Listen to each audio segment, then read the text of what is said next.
Victorian dating wasn't romantic chaos, it was a social obstacle course. Every glance, word, and gesture was governed by strict rules, demanding patience, restraint, and perfect manners. Love wasn't just personal. It was a public performance tied to honor, class, and reputation, where one wrong move could ruin everything. Courtship was not flirting, at least not as we know it. One of the most misunderstood aspects of Victorian dating is the meaning of making love. Today, the phrase implies physical intimacy, but to Victorians it referred to a chaste process of romantic pursuit. Making love meant polite conversation, formal visits, and carefully measured affection. Public flirtation or excessive charm was frowned upon, especially from men. Etiquette guides warned gentlemen not to be overly attentive to every woman they encountered. Doing so suggested a lack of seriousness and self-respect. A man was expected to show restraint, maintaining a dignified distance unless he had genuine intentions. Chasing every potential romantic interest was considered embarrassing and could harm his chances with the woman he truly admired. Surprisingly, this advice feels remarkably modern. Respect boundaries, avoid desperation, and don't mistake politeness for romantic interest. Gifts were dangerous business. Gift giving, something we now associate with romance, was treated with suspicion in the Victorian era, especially from the woman's perspective. Etiquette books advised young ladies to refuse gifts from gentlemen outright. Accepting even a small token could be interpreted as encouragement, potentially giving a man false hope or signaling emotional commitment. The logic behind this rule was simple but strict. One accepted gift could lead to another, and soon emotions would become involved. Refusing gifts was seen as a way to avoid confusion, emotional entanglement, and social embarrassment. Even anonymous gifts were discouraged. Women were instructed to put them away, out of sight, and never acknowledge them. Romance, it seems, was safer when everyone pretended it wasn't happening. Engagement came with its own rulebook. Once a couple became engaged, the rules changed, but not as much as you might expect. Engaged men were expected to give their full attention to their fiancés and avoid flirting entirely, regardless of whether their future bride was present. Loyalty during engagement was considered a test of character. However, even engaged couples were warned against excessive affection in public. Displays that might invite teasing or ridicule were forbidden. Public kissing was off limits, but exchanging small tokens like portraits, gifts, or even locks of hair was acceptable. By Victorian standards, a carefully wrapped curl of hair carried more romantic weight than a kiss ever could. Who was allowed to visit whom? Victorian courtship was deeply shaped by gender roles, especially when it came to social visits. Romantic calls were initiated by men, not women. A lady visiting a gentleman for personal reasons was considered improper, even scandalous.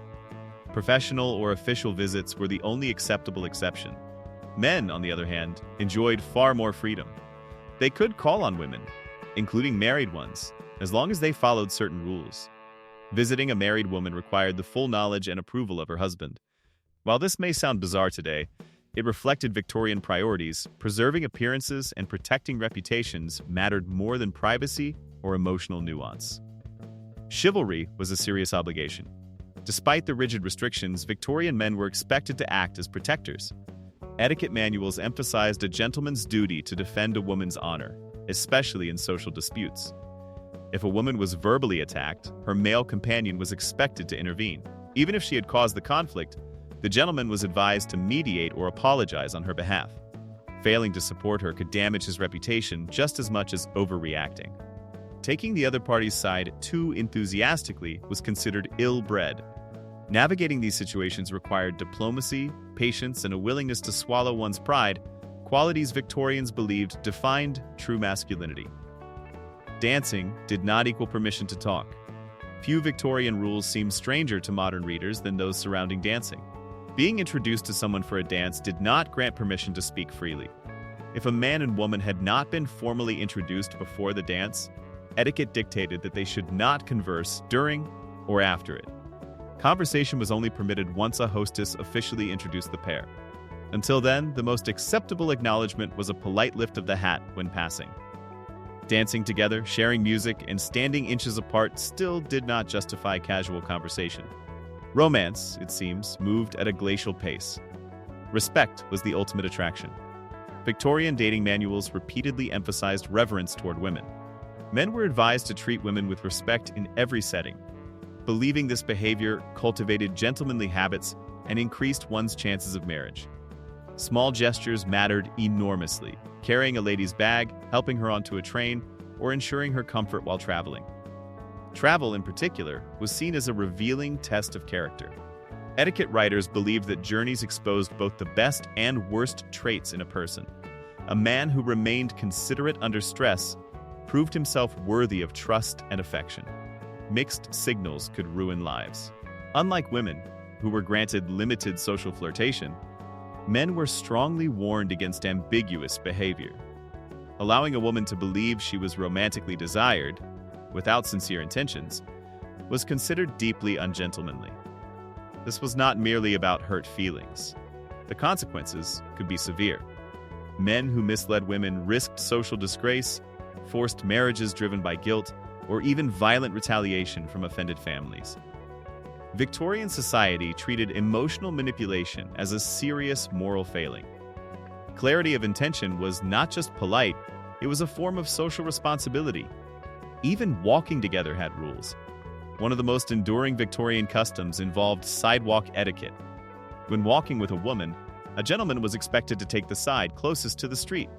This protected her from splashing puddles, passing carriages, and other unpleasant hazards. Later etiquette writers expanded on this rule, explaining that when walking with two women, the man should take the curbside position rather than placing himself between them. These small gestures symbolize protection and consideration, values Victorians prized deeply. Jealousy was a dangerous game. Victorian etiquette strongly discouraged attempts to provoke jealousy. Trying to manipulate a partner's emotions was described as contemptible behavior. If affection was lost as a result, the offender was considered to have earned the outcome. Even more progressive was Victorian advice against domineering behavior. Men were warned not to assert control over their future wives, and women were advised to reconsider marriage if their suitor showed controlling tendencies. Interestingly, etiquette books also discouraged starting arguments simply to enjoy reconciliation afterward. Victorian translation: don't create drama just for the thrill of making up. Trifling with feelings was unforgivable. Both men and women were warned against trifling, playing with someone's emotions for amusement. For men, this behavior was framed as especially dangerous. Hurt feelings could lead to reckless actions, damaged reputations, or impulsive decisions that might never have occurred otherwise. Women, on the other hand, were cautioned against giving false hope to suitors. Leading someone on was seen as cruel and destabilizing. While Victorian attitudes toward gender were far from equal, the underlying message was surprisingly balanced. Emotional honesty mattered. Love, according to Victorian psychology. Some Victorian writers approached romance from a more philosophical angle. They believed that a suitor inspired in another person the same feelings he carried within himself. Confidence, sincerity, and emotional discipline were thought to attract love naturally. While some of these ideas were tied to outdated beliefs about gender roles, the core concept still resonates. Successful courtship began with self-control, intention, and character. Love was not something to chase aggressively. It was something to cultivate. Could you survive Victorian dating? Looking back, Victorian dating rules seem restrictive, complicated, and sometimes absurd. Yet beneath the layers of etiquette lay a society deeply concerned with respect, clarity, and emotional responsibility. Romance was slow, deliberate, and heavily supervised, but it was also sincere in its own way. If modern dating feels chaotic, Victorian courtship was the opposite, structured to the point of suffocation. Still, some of its lessons endure. Don't mislead, don't manipulate, respect boundaries, and treat others with dignity. Whether or not you thrive in such a system is another question entirely, but it certainly makes swiping right feel effortless by comparison. If you enjoyed this deep dive into the strange, strict, and surprisingly relatable world of Victorian dating, don't forget to like and subscribe for more fascinating stories from history that prove people have always been complicated, just in different ways. Drop a comment and tell us whether you think you'd survive Victorian courtship. And if you want more videos like this, like and subscribe so you never miss the next one.